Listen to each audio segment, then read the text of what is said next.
There's a little beach over there that uncovers itself at low water, and a bit more sand further up as well.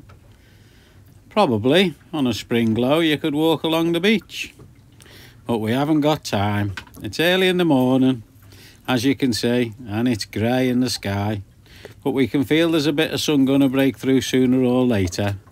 So let's put our positive heads on and get out to sea. Right, so donkey on, and we'll start making our way out of this really sound anchorage. I say really sound because it's not open to the sea. You can actually go round the corner, so you're out of any swell as well. So there's a benefit if it's bad weather from any direction. And the holding is fantastic. It's in mud, so it gets my thumbs up as a top anchorage. And get a load of this, an anchorage that even has its own flagship boat. Not bad at all.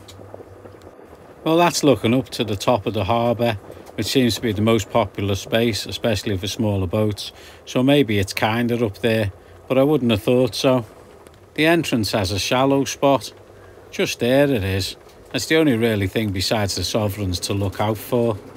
I think the depth readings inside have been quite accurate with both my charts, my electronic ones that is. And of course, as soon as you get out and you can see big sovereign on your starboard side and little sovereign on the port, and you're either going to go between that gap if you're a little bit crazy, but you know, you're going to put little sovereigns at your port and then disappear if that's the direction you want to go in. Good time, if you ask me, to get the sails up and turn the donkey off. And if you come to the bow with me for a little walk, it's not that far away really, you can see the mud that's on my chain that I dragged up as I wound the anchor up. So definitely muddy down there, but it feels good to get back underway under sail. Okay, not a lot of wind, but it looks like the start of a nice day, and we're making speed over the ground, so I'm quite happy. We're supposed to have a force 2 to 3 in a southerly today, which should carry us to where we want to go in a ghosting sort of manner, which we all enjoy from time to time. Yeah, to put the Genoa away, put the cruise and shoot out. Make the best of whatever you got. And if you haven't got a lot, but you can squeeze a little bit more, it's always worth that extra squeeze in it.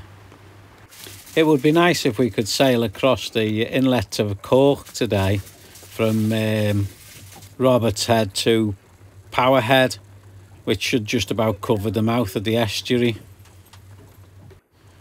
There's some guys who don't want to be bothered taking the time. I wonder what that symbol actually means on the sail. Somebody out there actually knows what it means, don't they? It looks like sex, but I don't know. I'm sure it stands for something.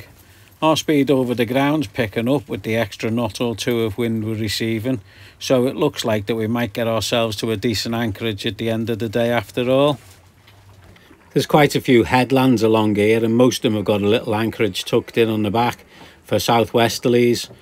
First we've got Ballycotton, and if we're still going well there, we've got Youghal afterwards, and I don't really think we'll get much further than that unless we want to sail till 10 o'clock at night. Although sitting here I probably could.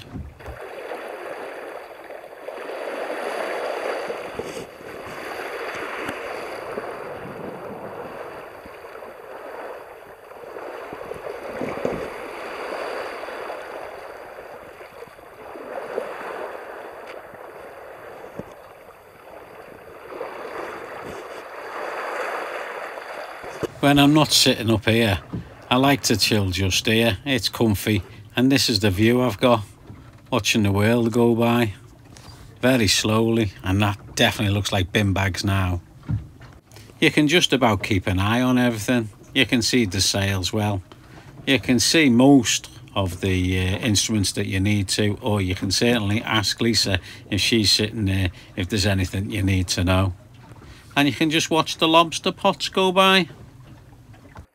Well, as you can tell by the headland and the ships that you can see at anchor, that this is the entrance to Cork Harbour, and this is the big patch of water that I'd like to get across today in one piece without getting in the way of a ship really. Well, where there's often a big inlet, the wind can often pick up a little bit because it's got somewhere to relieve the pressure on the other side. So where I am should be an acceleration zone, but it doesn't seem to be an acceleration zone today. So we'll just have to keep our 3 knots going under sail and claim our right of way, which we haven't got because we're in a harbour area. So I'll have to keep my eyes peeled on the AIS for big ships, like this fella out there making his way in.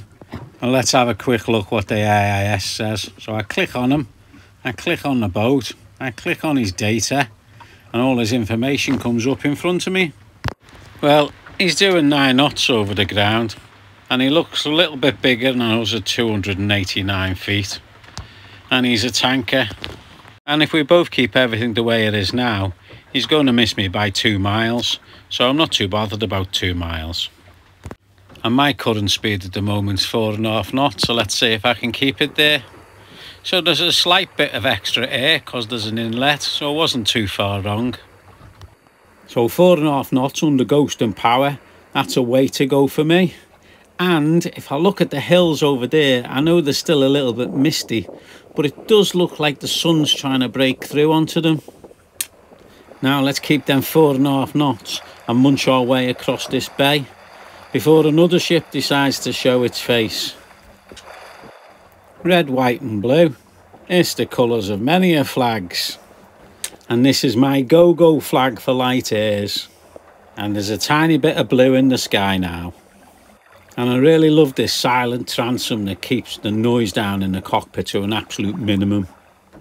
As I slip by the anchored ships in the bay, the border force seem to come out to patrol. The fickleness of the wind shows its face and lowers our speed down. But we're still clear because that big ship's passing our bows instead of our stern. So it will actually give us a bit more room, not a bit less. The funny thing is, when it's like this, you can do a lot of the little jobs that you're not normally doing when you're sailing because you've got more time on your hands, like looking at the coastline. As well as other things, there definitely is getting a bluiness to the water, which definitely means the sun should come out sooner or later.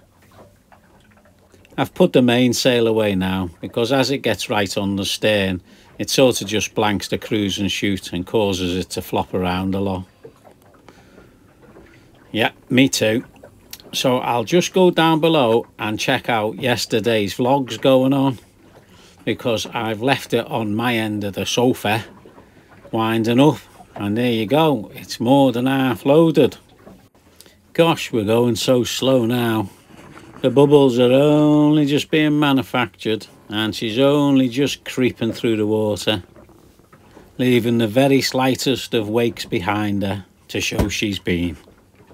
Well, I hate to say this, but the air seems like it's disappearing and we're bobbering just under the 2 knots. And 2 knots is normally the point where the cruise and shoot won't stay up on its own.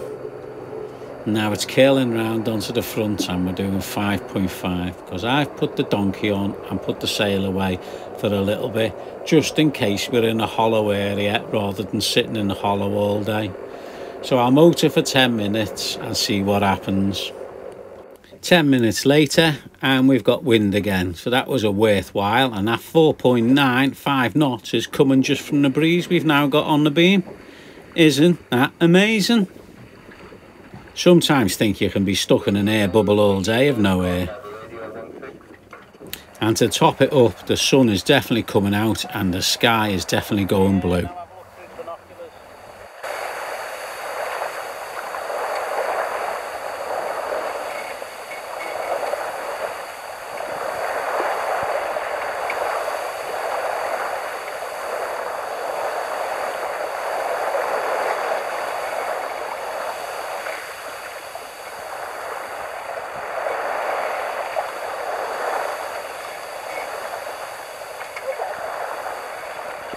Shipwreck.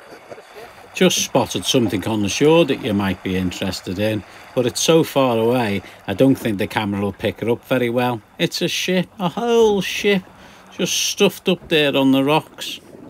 Well, what do you think of that, Lisa? Not a lot, eh? Still cutting our way through the water, and there's certainly enough of that blue stuff out there to be getting on with to chop our way through. Look at this one, sunbathing on the roof. Wait till that boom comes over and gets her. Yeah, won't be so funny then, will it? Well, I'll leave you to it and go back to me perch. I prefer it here anyway. Looking down there at the water flying by. I absolutely have no idea why it's so mesmerising, but it just captures me and I can stare at it for hours.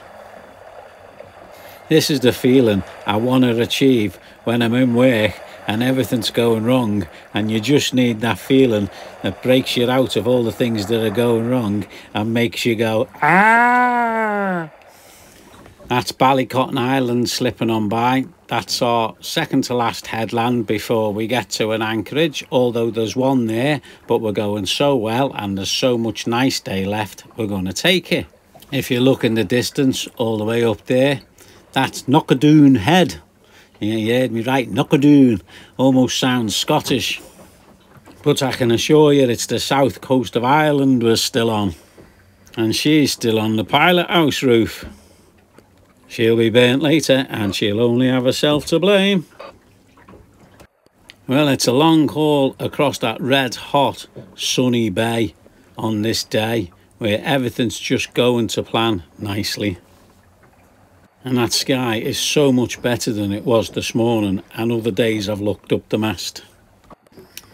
Well, that's the last headland just there, and I think we're going to go in between the island and the mainland into Youghal. And hopefully we'll be there for a decent time.